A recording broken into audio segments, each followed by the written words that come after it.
Moon, big white moon, white as milk moon. You're all I can see from my window here in the dark. Your light falls silver and white across the walls of my cell. The night tide surges strong in me. So strong I can feel the grip of the drugs loosen. They fancy themselves high priests. Their gods have names like Thorazine and lithium and shock therapy. But their gods are new and weak and cannot hope to contain me much longer, for I am the handiwork of far more powerful, far more ancient deities. Very soon my blood will learn the secret of the inhibiting factors. The white-coated shamans pump into my veins. And then things will be very different, my beautiful moon. My big moon. White as milk moon. Red as blood moon. The Danger Ward. This is how Sunglasses After Dark by Nancy Collins begins. This book has always fascinated me because it's a splatterpunk classic. It's one of those books when I was back in the early zeros and I was scouring the internet for splatterpunk. I was seeing it everywhere. It was recommended, and nowadays it's mostly forgotten. I haven't heard about it since ages. The only time I've seen Nancy Collins mentioned on YouTube is when she was interviewed on a comic book channel about her tenure in writing DC Vertigo's Swamp Thing, and she mentioned something about how she made a comic out of this book for Glenn Danzig Verotica. So yeah, that's pretty much the extent of who Nancy Collins is nowadays, at least from my perception. This book is forgotten, but was huge back then, back in the 90s and the zeros. And that made me wonder, why is that? Maybe I should give it this book a reread to see why. And after reading it, yes, I know why this book has been forgotten, even though its influence runs very strong in horror and fantasy fiction. And this is the White Wolf edition, the omnibus of the first three books, published in 1995. That I got almost 20 years ago, and I read back then. And it's got the first three books, of course, Sunglasses After Dark, In the Blood, and Painted Black.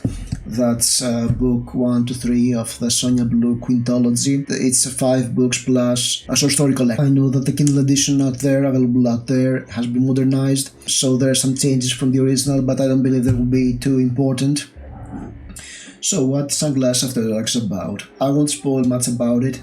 I'll prefer to keep it a mystery. Trigger warning, this book is splatterpunk, so yes, expect a lot of violence, and also there's a running theme of SA throughout this book, and this review will also get there at some point. I have to talk about it, even though my mail makes me not the perfect person to talk about it, but I have to. The challenges of being a booktuber.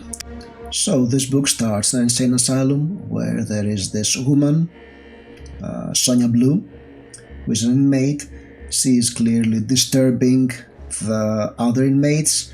They see her walking in their dreams, and the point of view for a big part of the book is Claude Haggerty, the night watchman in this insane asylum, who falls asleep during his shift and sees Sonja in his dream.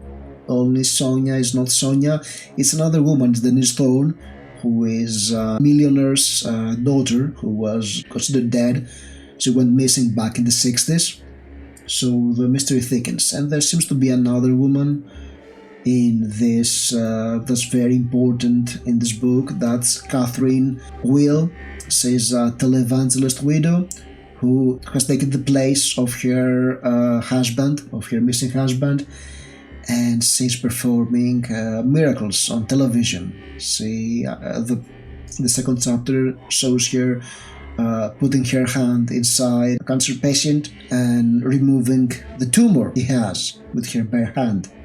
So yeah, definitely something supernatural going on here. Sonja escapes the insane asylum, and Claude finds himself wrapped in this whole mess and tries to make sense of what is happening. And along with Claude, so does the reader, because the entire novel is about discovering who Sonja Blue is, what her relationship with Denise Thorne is, and also why she ended up in the insane asylum.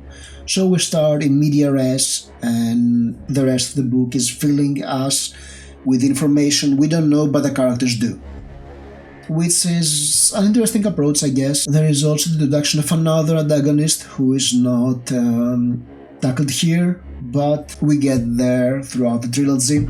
I think we deal with this person in the second book, in The Blood. But yeah, so I said that I understand why this book is a classic and why it is not. And let me tell you why this book is a classic. It's the world building. The concept of Sunglasses After Dark is about a world where the Pretenders exist. The Pretenders are supernatural creatures that appear human to humans, but those sensitive to them other Pretenders or people with Pretender ancestry can see them for what they are. And Pretenders can be vampires, they can be ogres, they can be werewolves. I believe they're werewolves.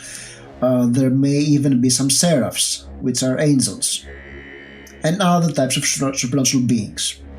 So they walk in the cities, they prey among the humans who cannot see them, and there is a very... The aesthetic of the book is also very interesting. It's very gothic, because yes, we have vampires, and yeah, okay, it's very clear early on that Sonja is a vampire. Yeah, spoilers.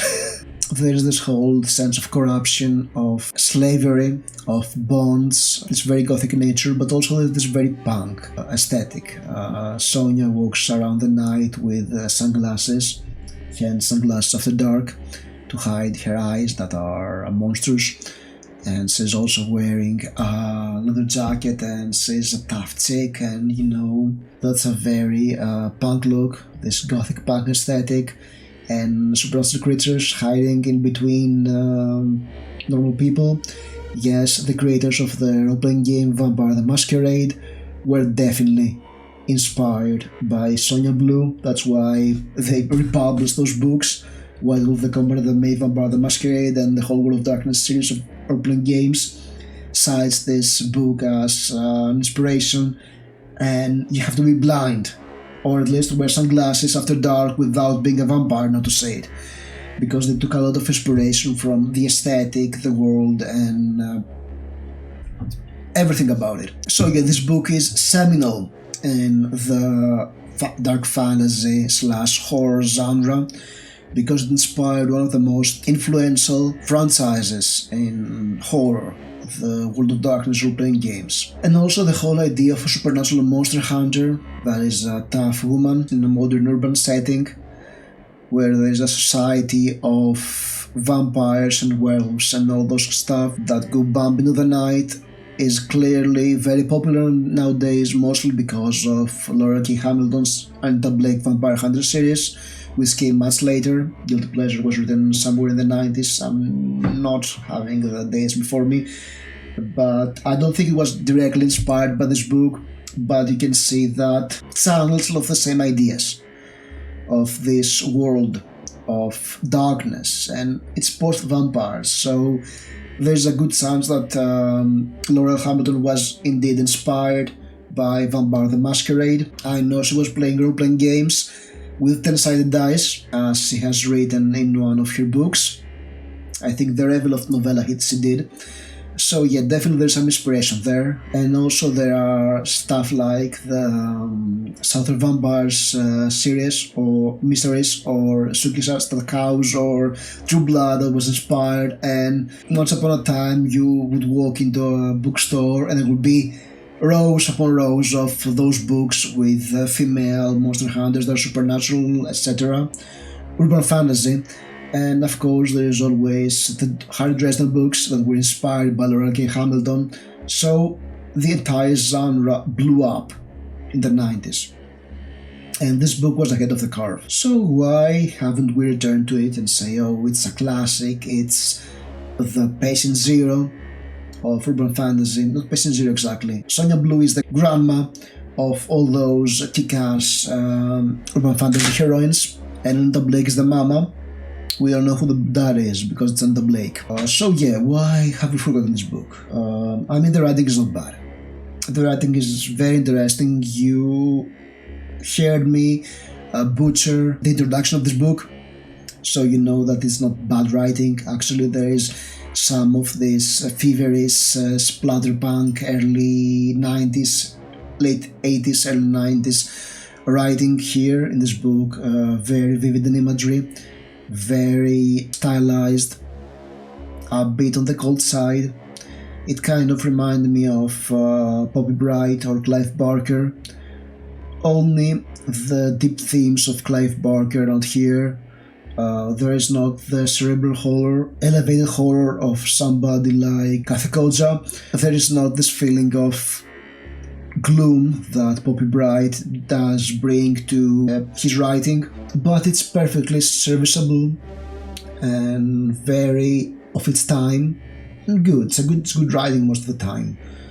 It's not stellar, but it's very good, and that's a genre that was very stylish, and the writing was not easy to replicate. Why this book has been forgotten? To be honest, it's because of the main character. Sonja is a bit of an enigma, of a bit of a Mary Sue, because the reason says what says is kind of like, yeah, you know, you're special. It makes sense in the mythology of the book, but it's just a bit too on the nose, and the main conflict of the book is not the real conflict that is built up in the flashback.